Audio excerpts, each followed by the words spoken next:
देखिए बेटा, हमने कल डिस्कस किया था थर्मल वेलोसिटी के बारे में कि जो फ्री इलेक्ट्रॉन्स होते हैं किसी भी कंडक्टर के अंदर, तो उन फ्री इलेक्ट्रॉन्स का बिहेवियर क्या होता है उसके बारे में हमने कल डिटेल में डिस्कस किया। उसमें हमने ये बात डिस्कस की कि जो फ्री इलेक्ट्रॉन्स होते हैं वो रेंडम मोशन में होते हैं कंडक्टर के अंदर। जिस तरह से गैस मॉलिक्यूल किसी भी कंटेनर के अंदर रेंडम मोशन में होते हैं, इसी तरह से फ्री इलेक्ट्रॉन कंडक्टर के अंदर रेंडम मोशन में होते हैं। और जब वो रेंडमली मूव करते हैं तो उनकी वेलोसिटी को हम कहते हैं थर्मल वेलोसिटी। और वो थर्मल वेलोसिटी जो होती है वो 10⁻⁶ मीटर पर सेकंड अपने बुक के हिसाब से होती है, बाकी जनरली उसको हम 10⁻⁵ मीटर पर सेकंड कहते हैं। अब ये जो थर्मल वेलोसिटी होती है इसको कैलकुलेट करने के लिए आप गैस वाला फार्मूला इस्तेमाल कर सकते हैं बेटा। क्या आप कह सकते हैं बेटा कि थर्मल वेलोसिटी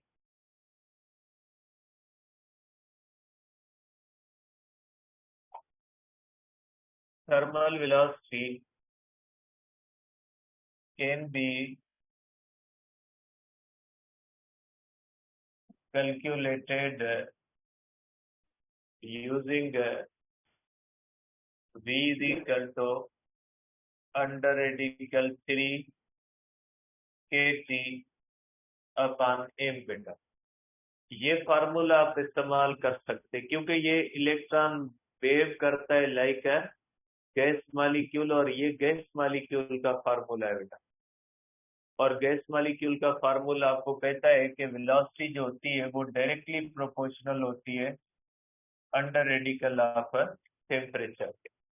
ठीक है, अब हम करते हैं बेटा जो हमारा नेक्स्ट टॉपिक है वो हम करेंगे वेलोसिटी ड्रिफ्ट बेटा। Drift velocity. अब ये ड्रिफ्ट वेलोसिटी क्या होती है या ड्रिफ्ट वेलोसिटी किसको कहा जाता है इसके बारे में हम डिस्कस करेंगे बेटा। ड्रिफ्ट वेलोसिटी का मकसद होता है, पहले मैं इसकी डेफिनेशन लिखता हूँ फिर इसको समझते हैं बेटा। वेलोसिटी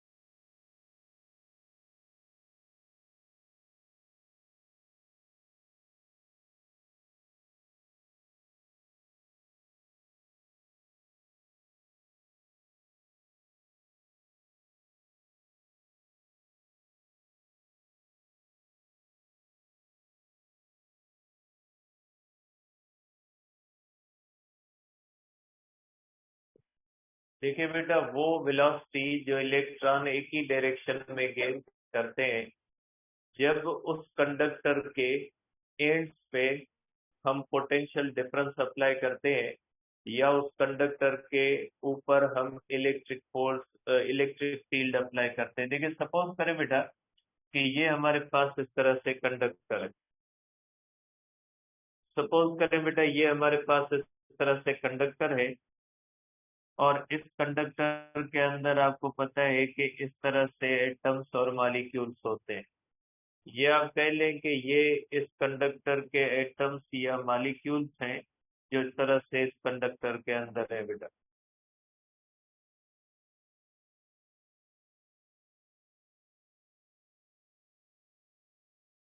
ये एटम के जो है वो कंडक्टर के एटम्स या मॉलिक्यूल्स हैं बेटा।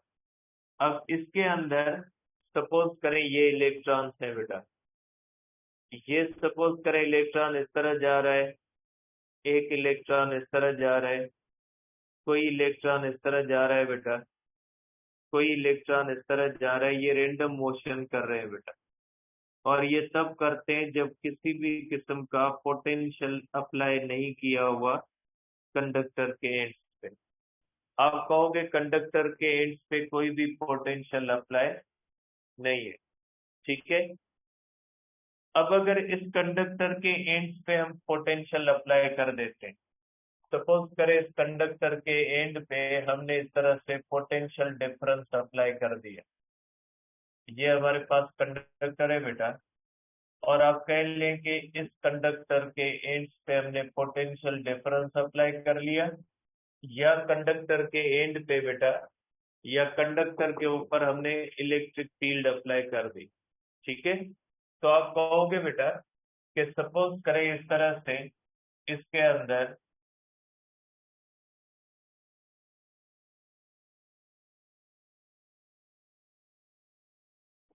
इस तरह से बेटा, अगर कंडक्टर के एंड्स पे हमने पोटेंशियल डिफरेंस अप्लाई कर दिया बेटा,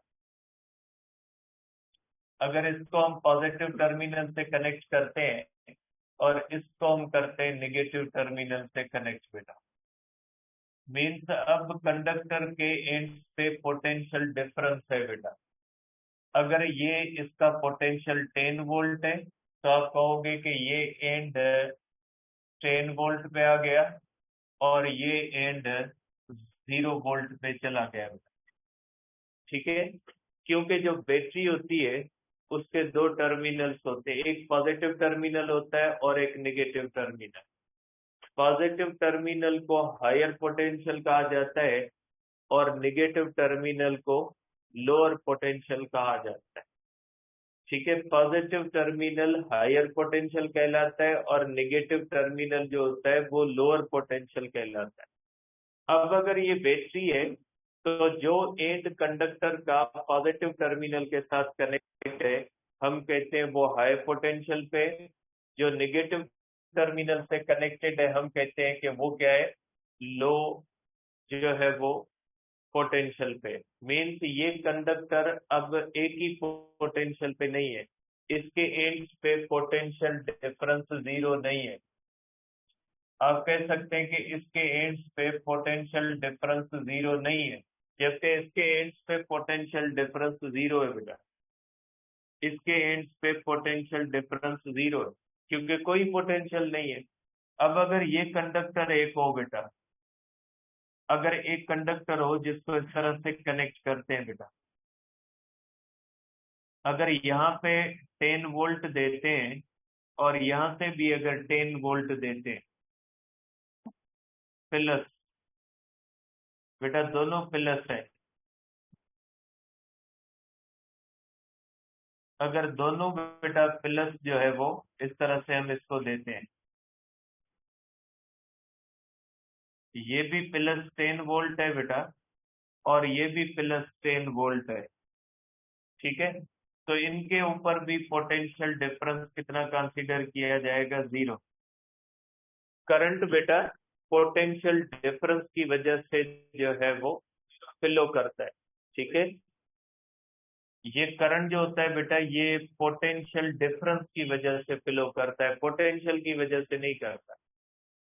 करंट जो होता है ये पोटेंशियल डिफरेंस की वजह से फ्लो करता है, भले इक्वल अगर पोटेंशियल है तो करंट फ्लो नहीं करेगा, क्योंकि करंट हमेशा फ्लो करेगा हाई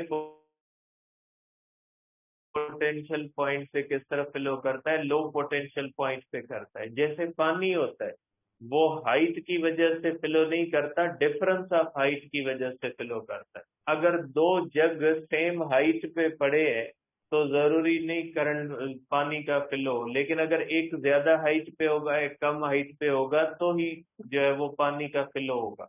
तो ये बात ध्यान में रखिएगा कि करंट फ्लो करता है due to the difference of potential. Current इस वजह से फ्लो नहीं करता, पोटेंशियल की वजह से फ्लो नहीं करता, और चार्ज के डिफरेंस की वजह से भी फ्लो नहीं करता। करंट फ्लो करता है due to the difference of potential बेटा। अब सपोज करें मैं वही इलेक्ट्रॉन बनाता हूं बेटा, सपोज करें इसमें एक इलेक्ट्रॉन इस तरह जा रहा था बेटा और एक इलेक्ट्रॉन इस तरह जा रहा है, एक इलेक्ट्रॉन इस तरह जा रहा है, एक इलेक्ट्रॉन इस तरह जा रहा है, ये इलेक्ट्रॉन इस तरह जा रहा है और ये इलेक्ट्रॉन इस तरह जा रहा है। अब हमने क्या किया कि कंडक्टर के एंड्स पे हमने पोटेंशियल डिफरेंस अप्लाई कर दिया और कंडक्टर के ऊपर हमने इलेक्ट्रिक फील्ड को अप्लाई कर दिया। ये हमने कंडक्टर के ऊपर इलेक्ट्रिक फील्ड अप्लाई कर दी। तो बेटा ये इलेक्ट्रॉन पहले रेंडम मोशन में, अब क्या होगा जब हमने पोटेंशियल अप्लाई कर दिया तो वो इलेक्ट्रॉन जो पॉजिटिव टर्मिनल की, बेटा ये इलेक्ट्रॉन पॉजिटिव टर्मिनल की तरफ मूव कर रहा है, ये इलेक्ट्रॉन पॉजिटिव की तरफ, और इस इलेक्ट्रॉन की वेलोसिटी का एक कंपोनेंट पॉजिटिव टर्मिनल की तरफ है, जबकि ये इलेक्ट्रॉन नेगेटिव टर्मिनल की तरफ है, ये इलेक्ट्रॉन नेगेटिव टर्मिनल की तरफ है, इस इलेक्ट्रॉन की वेलोसिटी का एक कंपोनेंट नेगेटिव टर्मिनल की तरफ है। तो इसका नतीजा क्या होगा कि जो पॉजिटिव टर्मिनल की तरफ होंगे वो एक्सीलरेट करेंगे और जो नेगेटिव टर्मिनल की तरफ होंगे वो डिसलेट करेंगे। आपके बुक में ये एक लाइन भी कही हुई है कि जब हम किसी भी कंडक्टर के ऊपर पोटेंशियल डिफरेंस अप्लाई करते हैं तो कुछ इलेक्ट्रॉन एक्सीलरेट करते हैं और कुछ इलेक्ट्रॉन रिटार्ड करते हैं। ठीक है, तो यहाँ से ये वही फैक्ट है कि देखिए रेंडम मोशन में कोई इलेक्ट्रॉन किस तरफ जा रहा होता है, कोई इलेक्ट्रॉन किस तरफ जा रहा होता है। अब हमने इसके ऊपर बैटरी अप्लाई की, पोटेंशियल डिफरेंस अप्लाई किया, तो वो इलेक्ट्रॉन जो पॉजिटिव टर्मिनल की तरफ जा रहे होंगे, जैसे ये इलेक्ट्रॉन है, सपोज करें मैं इसकी नंबरिंग कर देता हूँ बेटा कि ये इलेक्ट्रॉन 1 है बेटा और ये इलेक्ट्रॉन 2 है, ये इलेक्ट्रॉन इसकी एक वेलोसिटी का कंपोनेंट इस तरफ है बेटा, ये इलेक्ट्रॉन 3 है। ठीक है, और ये इलेक्ट्रॉन आप कर दे 4 और ये इलेक्ट्रॉन आप कर दे 5 और ये इलेक्ट्रॉन कर दे आप 6 बेटा। ठीक है, तो 1, 2 और 3 ये किस डायरेक्शन में जा रहे हैं बेटा, पॉजिटिव टर्मिनल की तरफ। तो ये क्या करेंगे, एक्सीलरेट करेंगे, और जो 3, 4, 5 है ये क्या करेंगे, डिसलेट करेंगे। अब अगर इसको हम इस तरह कर दें, सपोज करें हम इसको इस तरह कर देते हैं, ये कंडक्टर है, सपोज करें ये, मैं इसको इस तरह कर देता हूं।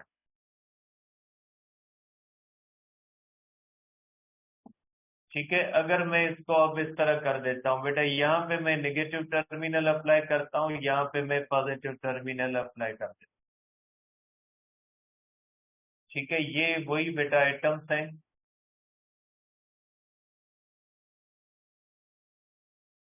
और इनके अंदर मैं इस तरह से वही सेम इलेक्ट्रॉन्स बनाता हूँ बेटा। ये इधर जाएगा, ये बेटा इधर जाएगा, ये इधर जा रहा है, और ये इलेक्ट्रॉन इधर जा रहा है बेटा, और ये इलेक्ट्रॉन इधर जा रहा है, और ये इलेक्ट्रॉन इधर जा रहा है। ठीक है, अब वही मैं नंबरिंग करता हूँ बेटा सेम, कि ये इलेक्ट्रॉन 1 है बेटा, ये इलेक्ट्रॉन 2 है, और ये इलेक्ट्रॉन बेटा 3 है। ठीक है, ये इलेक्ट्रॉन हमारे पास बेटा 4 है, ये इलेक्ट्रॉन हमारे पास 5 है, ये इलेक्ट्रॉन हमारे पास 6 है बेटा। अब क्या होगा बेटा, अब आप देखते हैं कि इसकी इलेक्ट्रिक फील्ड का डायरेक्शन ये है। अब पॉजिटिव टर्मिनल इस तरफ आ गया, नेगेटिव टर्मिनल इस तरफ, तो ये इलेक्ट्रॉन बेटा 1, 2, 3 डिसलेट होगा और 4, 5, 6 क्या हो जाएगा, एक्सीलेट। अब ये तो डिपेंड करता है कि कौन सा इलेक्ट्रॉन किस तरफ जा रहा है। जब हम उसके ऊपर बैटरी अप्लाई करते हैं तो बैटरी अप्लाई करने के बाद ये देखेंगे कि कौन सा इलेक्ट्रॉन किस तरफ, जितने इलेक्ट्रॉन पॉजिटिव की तरफ जा रहे होंगे उतने इलेक्ट्रॉन किस तरफ जा रहे होंगे, नेगेटिव। क्योंकि कंडक्टर के अंदर जब थर्मल वेलोसिटी होती है तो जितने इलेक्ट्रॉन राइट साइड पे जा रहे होते हैं उतने इलेक्ट्रॉन किस तरफ जा रहे होते हैं, लेफ्ट साइड इक्वल होते हैं। तो वो इलेक्ट्रॉन जो पॉजिटिव टर्मिनल की तरफ जा रहे होंगे वो एक्सीलेट होंगे, और जो नेगेटिव टर्मिनल की तरफ जा रहे होंगे वो क्या होंगे, डिसलेट। ये चीज आपके बुक में कही हुई है कि कुछ इलेक्ट्रॉन एक्सीलेटेड होते हैं और कुछ इलेक्ट्रॉन रिटार्डेड होते हैं। ठीक, वो उस वक्त की बात की गई है जब आप उसके ऊपर बैटरी अप्लाई करते हो। कंडक्टर है, उसमें इलेक्ट्रॉन थर्मल वेलोसिटी के अंदर रेंडम मोशन में होते हैं। जब आप उनके ऊपर बैटरी अप्लाई करते हो तो इलेक्ट्रॉन कुछ एक्सीलरेट होते हैं, कुछ डिसलरेट होते हैं, और थोड़ी देर के बाद ये कंडीशन आ जाती है बेटा। थोड़ी देर के बाद ये होता है कि आफ्टर सम टाइम ये कंडीशन आ जाती है बेटा।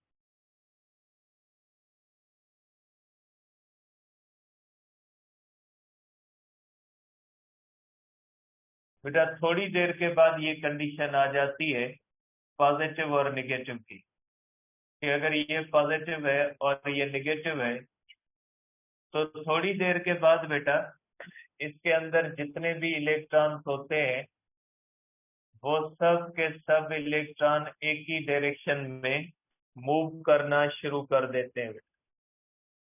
सब के सब इलेक्ट्रॉन जो होते हैं बेटा वो अब अपनी रैंडम मोशन के साथ एक ही डायरेक्शन में ट्रेवल करते हैं। ये सब इलेक्ट्रॉन थोड़ी देर में जो 6 के 6 इलेक्ट्रॉन है अब ये नेगेटिव टर्मिनल से किस तरफ मूव कर रहे होंगे, पॉजिटिव टर्मिनल की तरफ मूव कर रहे। तो ये जो अब इनकी वेलोसिटी होती है जिसमें इस बैटरी ने इनको मजबूर किया, देखिए इनको एक ही मोशन में किसने पुश किया बेटा, बैटरी ने। बैटरी ने ये जो पोटेंशियल डिफरेंस क्रिएट किया, इस पोटेंशियल डिफरेंस ने इन इलेक्ट्रॉन की रैंडम मोशन को खत्म किया और इसने पुश करके सब इलेक्ट्रॉन को एक ही डायरेक्शन में ट्रेवल करना स्टार्ट करवा दिया। तो ये जो एक ही डायरेक्शन में जब ट्रेवल करते हैं तो इस वेलोसिटी को हम क्या कहते हैं, इसको हम कहते हैं ड्रिफ्ट वेलोसिटी। ठीक है बेटा, तो क्या ये जब इलेक्ट्रॉन ड्रिफ्ट वेलोसिटी से एक ही डायरेक्शन में जाते हैं तो क्या ये अपनी थर्मल वेलोसिटी छोड़ देते हैं, या इनकी थर्मल वेलोसिटी भी होती है और ड्रिफ्ट वेलोसिटी इनके साथ होती है? देखें बेटा, आप एग्जांपल एक ले, देखें सपोज करें एक बर्तन में पानी पड़ा है तो पानी के मॉलिक्यूल रैंडम मोशन में होते हैं। आप कहेंगे कि पानी के मॉलिक्यूल के अंदर इलेक्ट्रॉन की तरह थर्मल वेलोसिटी है। अब अगर उसी बर्तन से पानी जमीन पे डाल दें तो क्या होगा, पानी एक ही डायरेक्शन में फ्लो करना शुरू होगा। तो उस वक्त पानी के मॉलिक्यूल के अंदर दो वेलोसिटीज होती है। एक तो वो मॉलिक्यूल अपनी रैंडम मोशन जो होती है उसको बरकरार रखेंगे, प्लस वो फ्लो की तरह जब वो फ्लो कर रहे होंगे तो फ्लो के डायरेक्शन में भी उनकी वेलोसिटी होगी। तो उनको दो वेलोसिटीज होती है।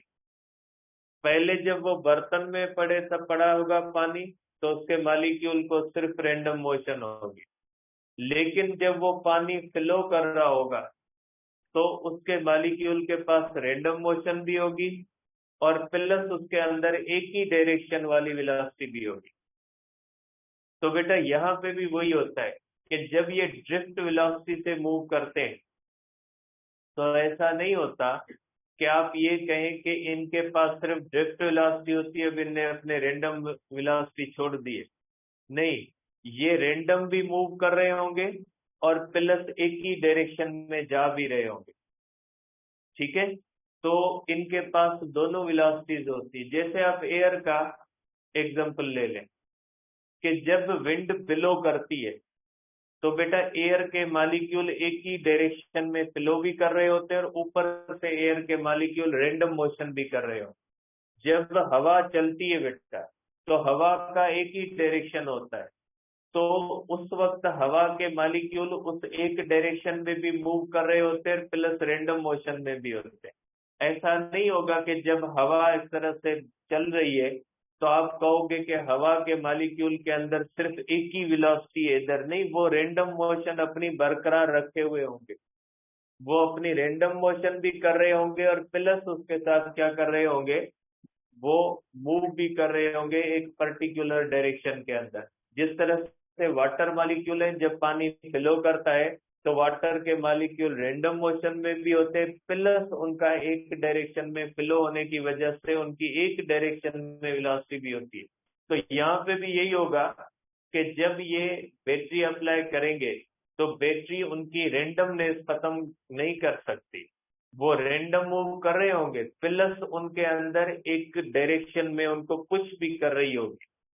ठीक है, तो ये जो फैक्ट होती है कि जब ये करंट फ्लो कर रहा होता है तो करंट जब फ्लो कर रहा होता है बेटा, तो इस इलेक्ट्रॉन के पास अब दो वेलोसिटीज होती है। एक थर्मल वेलोसिटी जो टेम्परेचर की वजह से होती है, और दूसरी ड्रिफ्ट वेलोसिटी जो किस वजह से होती है, बैटरी की पुश की वजह से होती है या बैटरी की इलेक्ट्रिक फील्ड की वजह से होती है। इसको दोनों, और इसी फैक्ट को आपके बुक में कहा गया है कि जब बैटरी कनेक्ट करते हैं तो थर्मल वेलोसिटी के ऊपर एक और वेलोसिटी सुपर इम्पोज हो जाती है। सुपर इम्पोज होने का मकसद है कि यहाँ पे दोनों वेलोसिटीज होती है। आपके बुक में इस फैक्ट को कहा गया है कि जब बैटरी से कनेक्ट करते हैं तो इलेक्ट्रॉन के ऊपर एक और वेलोसिटी सुपर इम्पोज होती है और उस वेलोसिटी को ड्रिफ्ट वेलोसिटी कहा जाता है। तो बेटा जब ड्रिफ्ट वेलोसिटी होती है तो इलेक्ट्रॉन के पास ड्रिफ्ट वेलोसिटी के साथ रैंडम वेलोसिटी भी होती है बेटा, ठीक है। तो ये बात ध्यान में रखिएगा बेटा। और ये जो ड्रिफ्ट वेलोसिटी होती है ये बहुत ही कम होती है बेटा। ड्रिफ्ट वेलोसिटी मिलीमीटर पर सेकंड या सेंटीमीटर पर सेकंड के बराबर होती है। ये बहुत ही थोड़ी वेलोसिटी होती है। थर्मल वेलोसिटी मिलियन मीटर पर सेकंड होती है, जबकि ये वेलोसिटी क्या होती है, ये वेलोसिटी मिलीमीटर या सेंटीमीटर पर सेकंड। अब ये मिलीमीटर या सेंटीमीटर पर सेकंड क्यों होती है, इसलिए बेटा कि जब ये इस तरह से एक ही डायरेक्शन में मूव करते हैं तो एटम्स या मॉलिक्यूल के साथ कोलाइड करते हैं, और कोलिजन की वजह से आपके बुक में कहा गया है कि ये इलेक्ट्रॉन बेटा जो होते हैं ये एक्सीलेट करते हैं। एक्सीलेट का मकसद क्या है यहाँ पे बेटा, एक्सीलेट का मकसद ये होता है कि ये इलेक्ट्रॉन एक्सीलेट करते हैं, फिर ये किसी एटम मॉलिक्यूल के साथ कोलाइड करते हैं, फिर ये डिसलेट हो जाते हैं, फिर ये एक्सीलेट करते हैं, फिर डिसलेट होते हैं। तो ये जो इलेक्ट्रॉन होते हैं जब ये करंट की सूरत में फ्लो करते हैं, और ये फ्लो करंट कहलाता है बेटा। ये जो फ्लो होता है रैंडम फ्लो करंट नहीं कहलाता। ये जो एक ही डायरेक्शन में फ्लो होता है इसको हम क्या कहते हैं, इसको करंट कहते हैं। और जब करंट की सूरत में फ्लो करते हैं इलेक्ट्रॉन एक्सीलेट होते हैं, डिसलेट होते हैं, एक्सीलेट होते हैं, डिसलेट होते हैं, इस तरह से एक्सीलेट डिसलेट होते हुए चलते हैं। इसलिए नेट इफेक्ट ये होता है कि ये एक्सीलेट करते हैं फिर डिसलेट हो जाते हैं, एक्सीलेट होते हैं फिर डिसलेट, इसलिए कोई भी एक नेट एक्सीलेशन नहीं होती, इनकी वेलोसिटी बढ़ती नहीं है। एक्सीलेट करते हैं वेलोसिटी बढ़ती है, फिर किसी एटम मॉलिक्यूल के साथ टकराएंगे, फिर ये स्लो हो जाएंगे, फिर इनकी वेलोसिटी बढ़ेगी, फिर ये स्लो हो जाएंगे, फिर वेलोसिटी बढ़ेगी, फिर स्लो हो जाएंगे। इसलिए आप कहेंगे कि नेट वेलोसिटी इसकी सेंटीमीटर या मिलीमीटर से ज्यादा बढ़ नहीं सकती, ठीक है।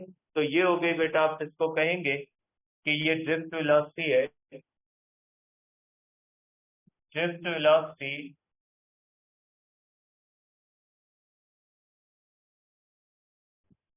is of order of million, sorry बेटा मिलीमीटर पर सेकंड और सेंटीमीटर पर सेकंड बेटा, ठीक है। और current flows due to drift velocity बेटा, करंट फ्लो करता है due to the drift velocity बेटा, ठीक है। और करंट का डायरेक्शन क्या होगा बेटा, करंट का फार्मूला क्या होगा, करंट होता है बेटा I is equal to Q upon T, या क्यू होती है बेटा NE अपॉन टी। अब करंट का मकसद ये नहीं होता बेटा कि पूरे कंडक्टर के अंदर कितनी चार्जेस फ्लो हो रही है बेटा। करंट जब हम देखते हैं कि इस कंडक्टर के अंदर कितना करंट फ्लो कर रहा है, तो हम ये देखेंगे कि इस कंडक्टर के एक सेक्शन से कितनी चार्जेस जो है वो एक सेकंड में मूव कर रही है। जैसे कोई, अगर हमारे पास कोई रास्ता हो, जब हम उसके ऊपर देखें कि इस रास्ते के ऊपर गाड़ियों का फ्लो कितना है, तो आप ये पूरे रास्ते के ऊपर कैलकुलेट नहीं करोगे। आप रास्ते का कोई एक हिस्सा चूज करोगे, फिर आप वहां पे देखोगे कि इस हिस्से से कितनी गाड़ियां गुजर रही है। अगर उस हिस्से से एक घंटे में 100 गाड़ियां गुजर रही है तो आप कहोगे इसमें गाड़ियों का फ्लो कितना है, वो 100 है।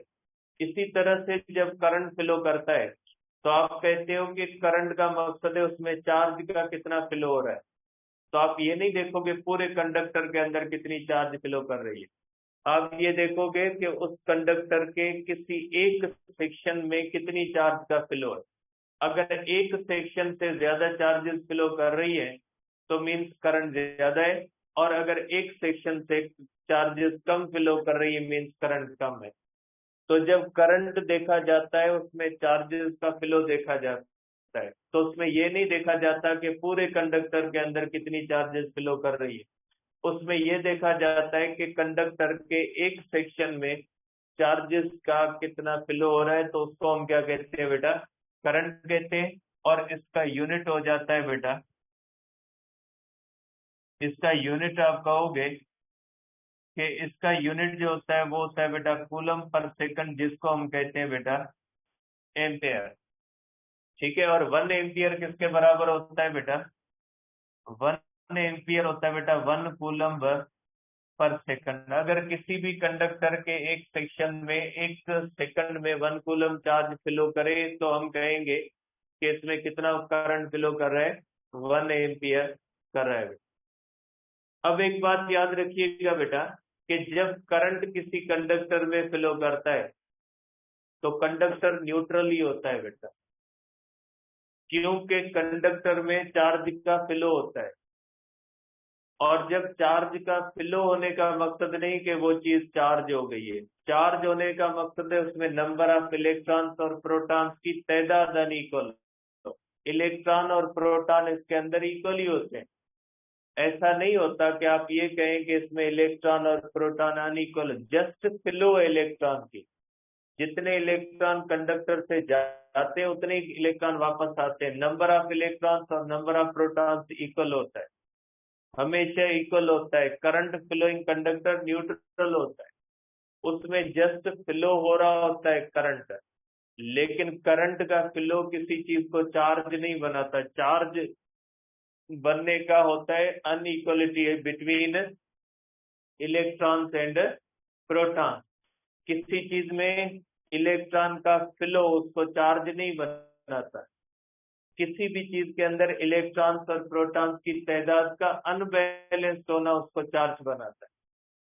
ठीक है, तो जब करंट फ्लो कर रहा होता है तो इलेक्ट्रॉन्स और प्रोटॉन्स इक्वली होते हैं, इसलिए आप कहोगे कि करंट कैरिंग कंडक्टर बेटा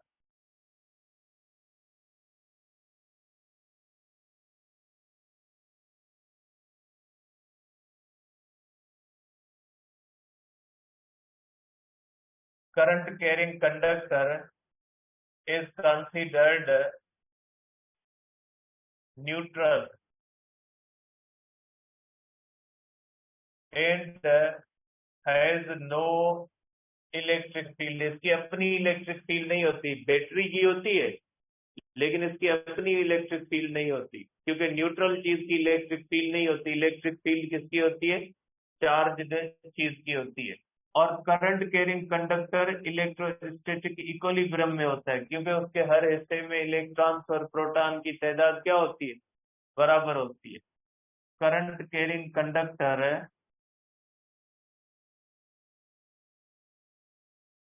इज इन इलेक्ट्रोस्टैटिक इक्विलिब्रियम।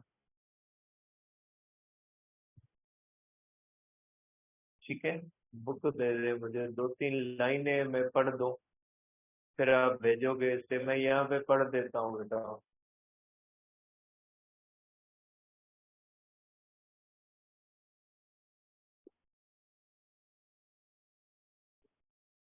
देखिए बेटा, पेज नंबर खोले 83 बेटा, इसके ऊपर कुछ लाइनें मैं पढ़ देता हूँ, आप फिर भेजोगे कि सर इसका मतलब क्या है, तो समझ लें आप यहाँ पे।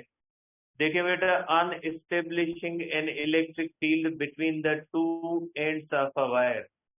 बेटा इसका मतलब है कि जब आपने कंडक्टर को बैटरी से कनेक्ट कर दिया तो दोनों एंड्स पे आपने इलेक्ट्रिक फील्ड जो है वो इस्टेब्लिश कर दी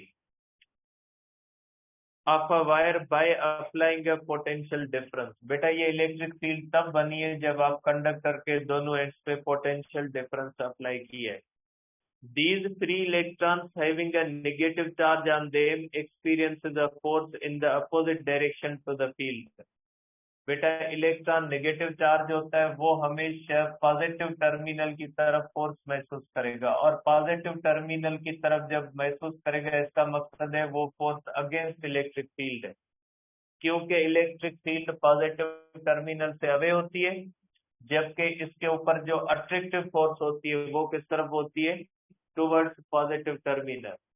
तो मीन्स ये जो फ्री इलेक्ट्रॉन है जब आप बैटरी कनेक्ट करते हो तो फोर्स इनके ऊपर आती है, और फोर्स का डायरेक्शन कौन सा होता है, towards positive terminal against electric field, and hence acquire an acceleration in that direction. और ये सब इलेक्ट्रॉन इस तरह एक्सीलेट करेंगे थोड़ी देर के बाद, पहले कुछ एक्सीलेट करेंगे, कुछ डिसलेट करेंगे, और थोड़ी देर के बाद सब एक्सीलेट करेंगे किस तरफ, पॉजिटिव।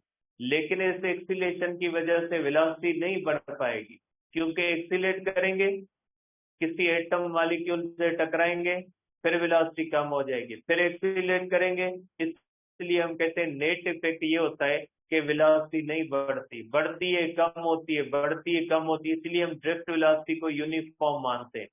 हम एक्सीलेशन यहाँ पे इसलिए नहीं कंसीडर करते क्योंकि एक्सीलेशन होती है फिर डिसलेशन, एक्सीलेशन फिर डिसलेशन, नतीजा ये निकलता है कि इलेक्ट्रॉन एक पर्टिकुलर स्पीड से ज्यादा आगे मूव नहीं कर पाता।